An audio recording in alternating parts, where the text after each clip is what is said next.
guys, welcome back to my channel. Today we'll discuss MSc 108 important question. What do you understand by ECBA, that is environmental cost benefit analysis? Discuss its applications and implication. So ECBA concerns social evaluation of investment projects or policies that have significant impact on environment. For example, construction of new highway. Depending on timing of analysis relative to implementation of project, तो हम जब timing को करते हैं analysis को किससे relative to implementation, कि जब हम एनालिसिस करें उसको किससे कि इम्प्लीमेंट कब होगा, तो two different types of studies can be separated. एक है ex ante cost benefit analysis that is conducted before. Ex ante मतलब बिफोर एनी प्रोजेक्ट और policy to find optimal alternatives. किस लिए होती है? ऑल्टरनेटिव्स फाइंड करने के लिए. और कौन से ऑप्टिमल ऑल्टरनेटिव्स हैं.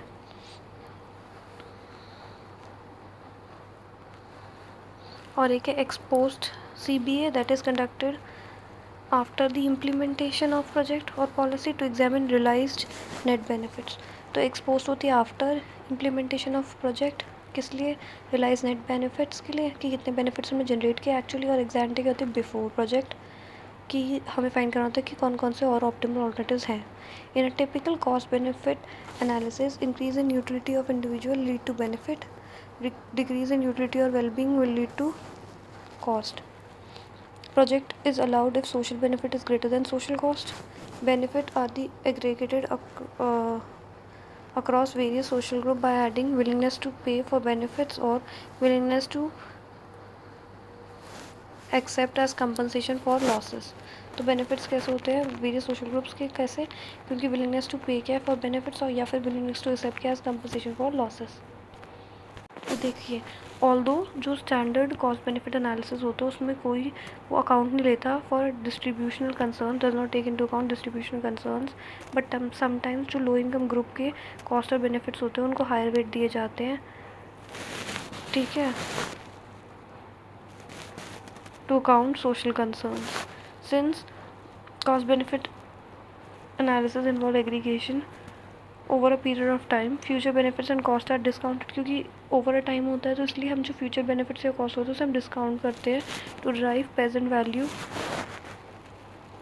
Inflation taken care by considering constant price estimate. To illustrate central idea of environmental cost benefit analysis, let us consider the development of wilderness of an area. ठीक है, तो future value of development benefits denoted by BN. Future benefit है ये. ठीक है, that of the development cost. Cost क्या? देखो, cost है CO and the discount rate is R. When we ignore environmental impact, net present value of the project is. So अगर हम environmental impact को इग्नोर करते हैं तो नेट प्रेजेंट वैल्यू क्या है? Summation I is equal to 0 T BNT divide by 1 plus R to the power T minus summation T 0 till T COT की power divide by 1 plus RT. क्योंकि हमें पता है which is nothing BN minus C and that is benefit minus cost. अगर हम environmental effect नहीं लेते हैं तो देखो ये फॉर्मूला आपको पता है. Future value is what? Present value into 1 plus R की पावर T. तो अगर हमने प्रेजेंट वैल्यू निकालनी है तो क्या हो जाएगा? Future value divide by 1 plus R की पावर T, जो यहाँ पे. ठीक है, ये मैंने एक्सप्लेनेशन भी दे दी कि किसी को समझना है तो कैसे निकाला है. कॉन्सेप्ट बताती है फ्यूचर वैल्यू प्रेजेंट वैल्यू का. ठीक है, now after accounting for environmental change then net present value will be BN that is benefit minus cost minus EC which is environmental cost. So environment cost taken as present value of streams of net income, net value of environment impact of project over life time. तो इसमें हम लोग पूरा environmental cost में हम net value लेंगे environment impact की, कि प्रोजेक्ट की कितना इम्पैक्ट किया उसने,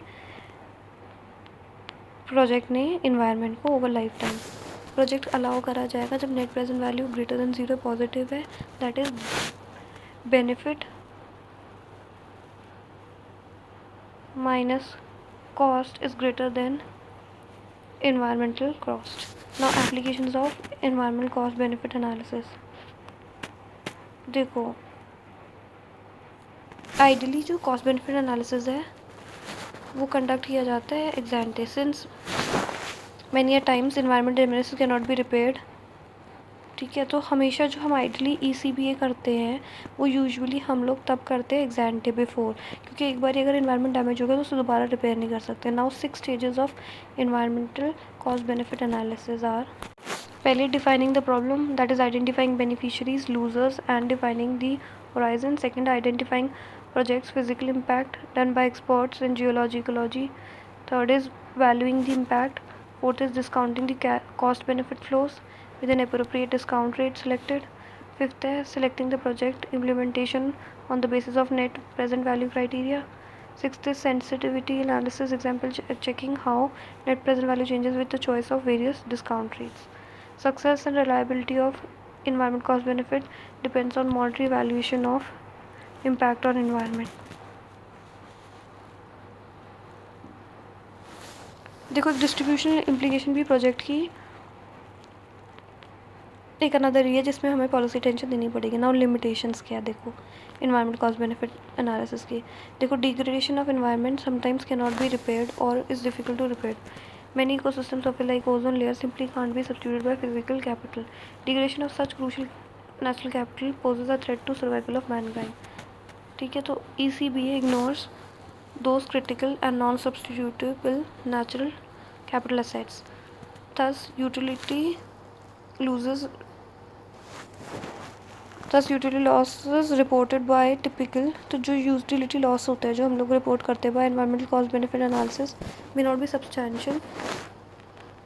ठीक है, enough to stop the project which poses a threat to human survival.